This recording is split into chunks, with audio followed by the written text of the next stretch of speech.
Hello everyone, I hope সকলো ভালে আছে আৰু ময়ো ভালে আছো আজি যেহেতু এটা বহুত বেছি ইম্পৰ্টেন্ট টপিকৰ ওপৰতে এই ভিডিওটো বনাইছো কাৰণ আপোনালোকে হয়তো বহুতে মোৰ থাম্বনেইলটো দেখি গম পাইছে যে মই কিহৰ ওপৰত ভিডিওটো বনাইছো আৰু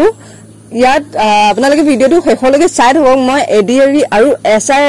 আসাম পুলিচ এসআই এক্সামৰ কিছু মানে এটা সৰু সৰু আপডেট দিম এসআই এক্সামৰ যেহেতু এতিয়ালৈকে কোনো ধৰণৰ নটিচ ওলোৱা নাই আৰু এনেই মানে মই মানে আইডিয়া এটা কৰি পিনে এক্সাম নো কেতিয়ালৈ হ'ব কি কেনেকুৱা মানে সকলোবিলাক মই কম ভিডিওটো শেষলৈকে চাই থাকক আপোনালোকে যেহেতু মোক বহুতে কমেন্ট কৰি আছিলে আৰু হয় আৰু ময়ো মানে বহুত দিন হৈ গ'ল আজি প্ৰায় এক মাহ পাৰ হৈ গ'ল মই ভিডিও দিব পৰা নাছিলো কাৰণ আছে বহুত ৰিজন আৰু মানে কিছুমান সৰু সৰু প্ৰবলেমৰ বাবেও মানে মই ভিডিও বনোৱা বন্ধ কৰিবলগীয়া নিচিনা হৈ গ'ল সো বাকি এতিয়া বেলেগ কথা বাদ দিয়ক আৰু বলক মেইন টপিকটোলৈ আহো আৰু আজি মই আপোনালোকক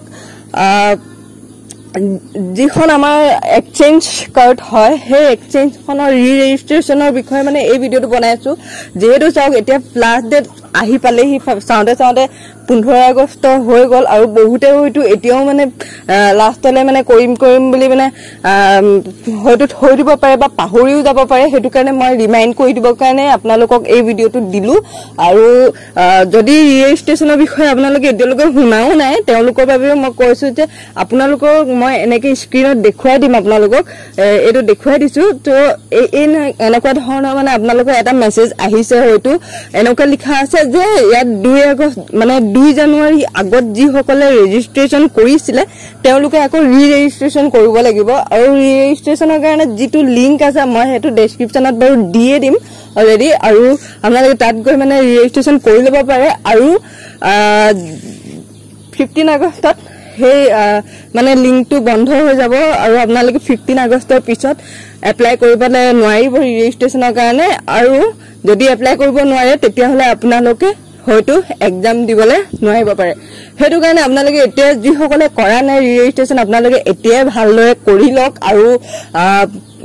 মানে একদম ধুনিয়াকৈ কেয়াৰফুলি কৰিব যেহেতু অলপ কিবা কিবি যদি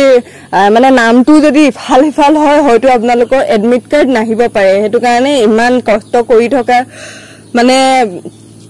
ফল এনে অৰ্থলে যাব হেতু কাৰণে আপোনালোকে যিমান পাৰে জলদি যি সকলে কৰা নাই তেওঁলোকে ভালদৰে ৰেজিষ্ট্ৰেচনটো কৰি লওক আৰু যেহেতু আজি 11 তাৰিখ হলে সো মই এটোই কম আপোনালোকে এতিয়াও যি সকলে মানে এডিআই কাৰণে প্ৰিপাৰেচন কৰি আছে বা এসআই কাৰণে প্ৰিপাৰেচন কৰি আছে এতিয়াও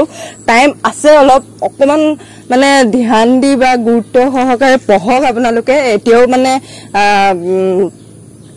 এতিয়া পৰা যদি বহুত বেছি টাইম নিজকে দি মেলি পঢ়ে তেতিয়া হলে আই শিওৰ মানে আপোনালোকে হয়তো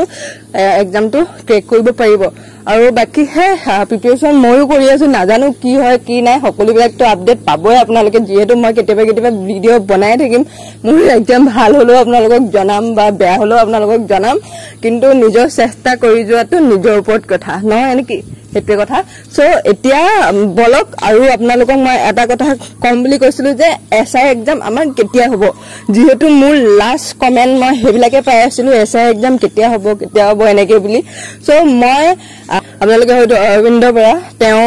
ইউটিউব চেনেলটো হয়তো বহুতে চাই বা বহুতে নেচাবও পাৰে সো মই তেওঁ ভিডিও কিছুমান চাই থাকো আৰু হেনকাকে আপডেটছ লবলৈ কাৰণে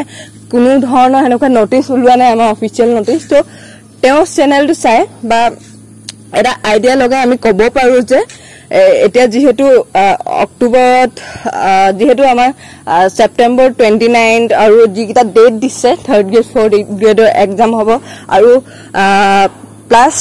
অক্টোবৰ যেহেতু আমাৰ আসাম পুলিচৰ ফিজিক্যাল আৰম্ভ হ'ব সো ফিজিক্যাল আসাম পুলিচৰ ফিজিক্যাল আৰম্ভ হোৱাৰ পিছত যেতিয়া আসাম পুলিচৰ ৰিটেন এক্সাম হ'ব তেতিয়া হয়তো এসআই এক্সামটো পাতি দিবলৈ পাৰে আৰু যদি এসআই এক্সামটো নাপাতে তেতিয়া হলে মানে হয়তো আপোনাৰ এনেকুৱা হ'ব পাৰে যে পঞ্চায়ত ইলেকশন যেহেতু আহি আছে হয়তো আপোনাৰ নৱেম্বৰ ডিসেম্বৰো হৈ যাবগে পাৰে বা নৱেম্বৰটো হৈ যাব পাৰে মানে এক্সামটো ঠিক আছে আসাম পুলিচ এবিইউবি ৰিটেনটো যেতিয়া হ'ব after physical exam physical interview তাৰ পিছতে মানে আমাৰ এসআই মানে ৰিটেনটো হ'ব আৰু এসআই ৰিটেন হোৱাৰ পিছত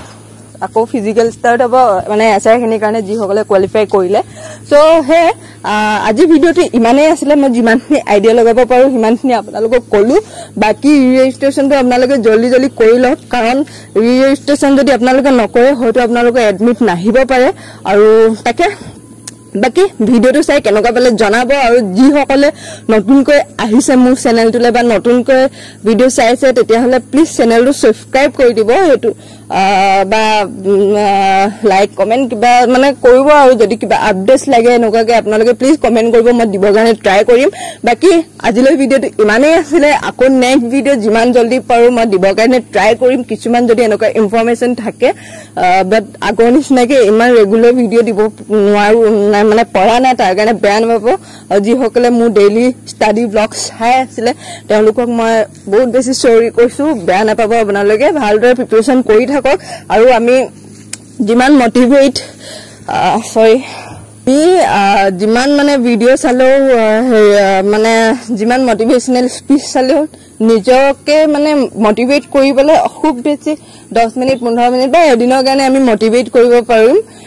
বাট আপোনালোকে যদি এটা ডিসিপ্লিন টাইম মেইনটেইন কৰে বা এটা প্ৰপাৰ টাইম মেইনটেইন কৰে তেতিয়া হলে আপোনালোকে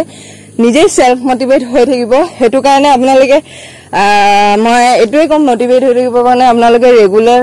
যদি এতিয়াও মানে বহুতে এলাহ কৰি আছে বা পিছত পঢ়িম বা এনেকুৱা কৰি যদি আপোনালোকে থৈ দিছে তেতিয়া হলে আপোনালোকে এতিয়াৰ পৰা মানে সেই টাইম টেবুলটো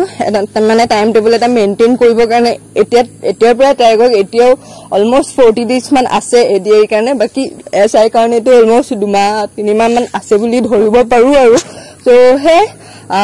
বাকি আজিলৈ ভিডিওটো ইমানেই আছিলে আকৌ নেক্সট ভিডিও খুব সোনকালে লৈ আপোনালোকৰ মাজলৈ আহিম টিল দেন সকলোৱে ভালদৰে প্ৰিপাৰেচন কৰি থাকক আকৌ লগ পাম বাই বাই